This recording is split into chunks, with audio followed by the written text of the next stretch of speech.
একদিনেই গণতন্ত্র পুনঃপ্রতিষ্ঠিত হবে তা নয়, বিএনপি সরকারের নাই। তো নিরাপত্তার হুমকিতে তো আমরা কম বেশি সবাই আছি। তাকে যেভাবে নৃশংসভাবে গুলি করা হলো খুব কাছের থেকে, এমন কোনো মানুষকে বলতে পারবো বুক টান করে যে না আমার কোনো নিরাপত্তার প্রবলেম নাই। এই যে মানুষ যে অপেক্ষা আছে 12ই ফেব্রুয়ারি নির্বাচনে ভোট দিবে, মূল কথাটি তো গণতন্ত্র প্রতিষ্ঠা।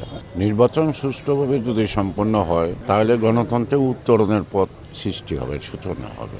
দীর্ঘদিনের গণতন্ত্রহীন চর্চা রাষ্ট্র এবং সমাজ ব্যবস্থায় একদিনেই গণতন্ত্র পুনঃপ্রতিষ্ঠিত হবে তা নয়। অর্থাৎ মানুষ তার ইচ্ছায় স্বপ্রণোদিত হয়ে সে তার পছন্দের প্রার্থীকে ভোট দিবে এবং তাদের নানা কমিটমেন্ট থাকবে। মূল কথাটি তো গণতন্ত্র প্রতিষ্ঠা, সেটা হয়তো একটা সূচনা হবে, এটি বলতে পারি।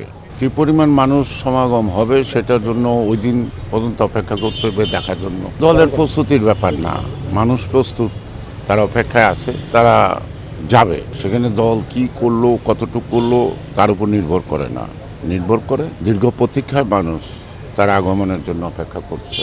দল যেভাবে আছে, একটা নেতার অনুপস্থিতি নেতা কর্মীরা উজ্জীবিত।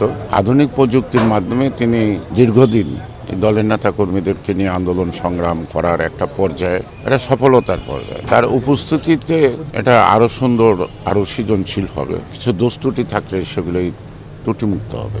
এটা বিএনপির দেখার ব্যাপার না, সারা পৃথিবী এবং সাধারণ মানুষ দেখার ব্যাপার। বিএনপি সরকারের নাই। তো যদি নিরাপত্তা তাদের হুমকি থাকে সেটা সরকার দেখবে কেন তারা এটা অনুভব করছে। এই নিরাপত্তার হুমকিতে তো আমরা কম বেশি সবাই আছি। এমন কোনো মানুষকে বলতে পারবো বুক টান করে যে না আমার কোনো নিরাপত্তার প্রবলেম নাই, আছে। সুতরাং এগুলি তো একদিনে উত্তরণ হবে না।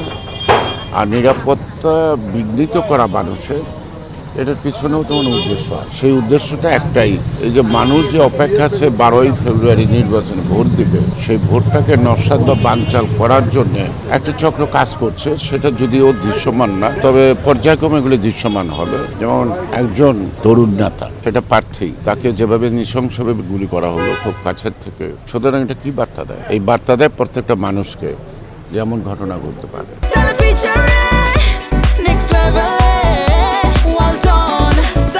By side fridge.